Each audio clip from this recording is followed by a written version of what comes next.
नमस्कार। आज हम महाभारत के एक ऐसे दिन की गहराई में उतर रहे हैं जिसने कुरुक्षेत्र युद्ध की दिशा बदल दी। 14वां दिन।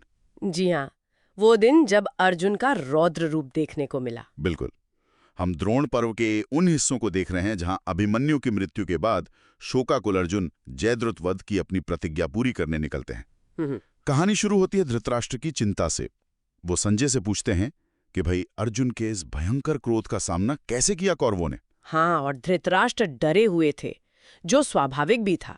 लेकिन संजय उन्हें याद दिलाते हैं कि ये जो विनाश हो रहा है, ये कहीं ना कहीं उनके अपने ही कर्मों का, उनके फैसलों का नतीजा है।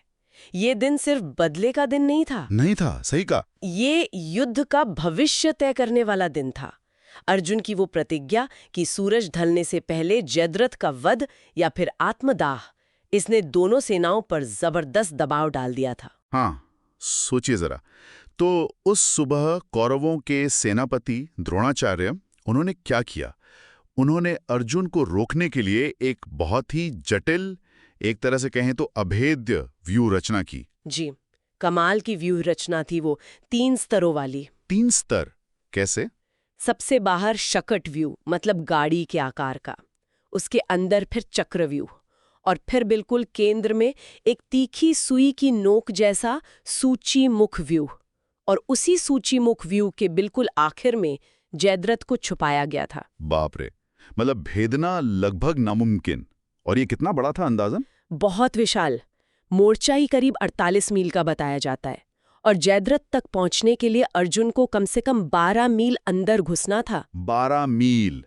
और लाखों सैनिक होंगे? लाखों सैनिक, हाथी, घोड़े, और सबसे बड़ी बात भूरिश्रवा, कर्ण, अश्वत्थामा जैसे दिग्गज महारथी, सब उसकी रक्षा में तैनात थे। द्रोण ने तो जयद्रथ को पूरी तसल्ली दे दी थी कि डरने की कोई बात नहीं, तुम सुरक्षित हो। कौरव तो निश्चिंत हो गए होंगे।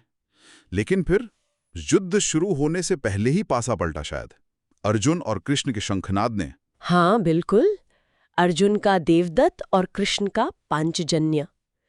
और कहते हैं कि रथ पर जो हनुमान जी का ध्वज था, उससे भी गर्जना हुई। इसका असर भयानक हुआ कौरव सेना पर। क्या हुआ? सैनिक कांप उठे, हाथी घोड़े डर के मारे मलमूत्र त्यागने लगे। मतलब युद्ध शुरू होने से पहले ही एक मनोवैज्ञानिक हार जैसी स्थिति बन गई थी। हाँ, हौसले पस्त हो गए होंगे। फिर शुरू हुआ अर्जुन का आक्रमण।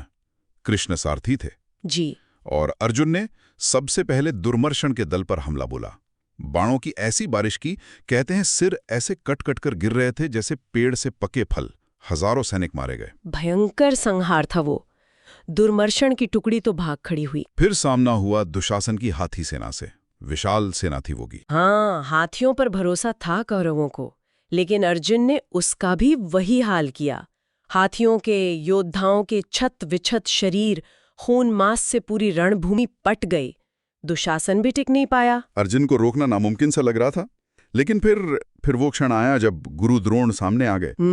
ये एक बड़ा धर्म संकट था अर्जुन के लिए। हाँ, उन्होंने पहले तो गुरु से आशीर्वाद मांगा, रास्ता मांगा, पर द्रोण ने कहा युद्ध किए बिना आगे नहीं जा सकते। युद्ध तो हुआ, संक्षिप्त सा।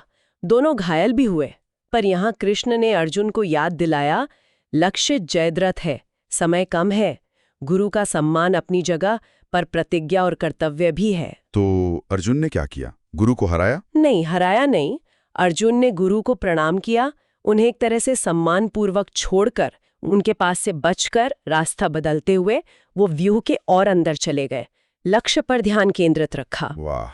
और व्यू के अंदर का दृश्य तो और भी भयानक रहा होगा। रास्ते में और भी योद्धा आए होंगे। बिल्कुल, कृतवर्मा आए, जो रिश्ते में भी लगते थे। कृष्ण ने कहा, दया मत करना। अर्जुन ने उन्हें बाणों से घायल करके मूर्छित कर दिया और आगे बढ़ गए। और फिर वो वरुण पुत्र श्रुतायुध, उसकी कहानी भी अजीब है। हाँ, उसके पास एक अमोघ गदा थी, जिसे वरुण देव ने ये वरदान दिया था कि अगर इसे किसी ऐसे पर चलाओगे जो युद्ध नहीं कर रहा, तो ये लौटकर चलाने वाले को ही मार देगी। और उसने गुस्से में वो गदा कृष्ण पर चला दी। अरे, लेकिन कृष्ण तो सारथी थे, युद्ध नहीं कर रहे थे। बिल्कुल, तो वो गदा कृष्ण को तो कुछ नहीं कर पाई, वापस लौटी और श्रुता युद्ध को ही लग गई। वो वहीं मारा गया। क्रोध में विवेक खोने का नतीजा। सही कहा। इसके बाद भी रुकावटें कम नहीं हुई। काम्बोज राजा सुदक्षिण। हाँ, बड़ा शक्तिशाली था।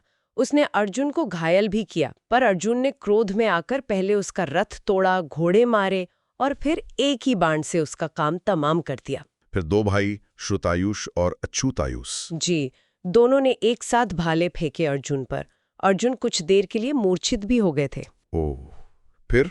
लेकिन होश आते ही अर्जुन ने साकर अस्त्र का प्रयोग किया और उन दोनों भाइयों समेत उनकी पूरी सेना का संहार कर दिया। साकर अस्त्र? दिव्यास्त्रों का भी खूब प्रयोग हुआ। हाँ, एक जगह तो इतनी घनी सेना थी कि रास्ता ही नहीं दिख रहा था। अर्जुन ने वायव्य अस्त्र चलाया, हवा का अस्त्र, और सैनिक पत्तों की तरह उड़ गए, रास्ता साफ। अद्भुत।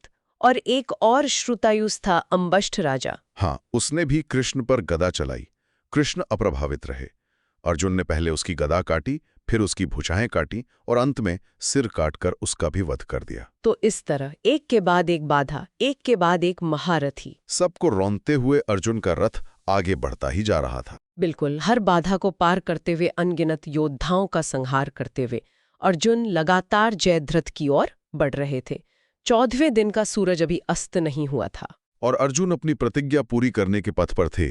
पीछे छूट रहा था बस विनाश, हाहाकार और लाशों का अंबार। ये पूरा वृत्तांत हमें ये सोचने पर मजबूर करता है कि किसी लक्ष्य को पाने के लिए या अपनी प्रतिज्ञा निभाने के लिए, या यूं कहें कि बदला लेने के लिए, किस हद तक विनाश उचित है। कर्तव्य और विध्वंस के बीच वो महीन रेखा आखिर कहाँ है? ये एक ऐसा सवाल है जो युद्ध की विभीषिका के बीच हमेशा गूंजता रहता है, और शायद इसका कोई एक सीधा जवाब है भी नहीं।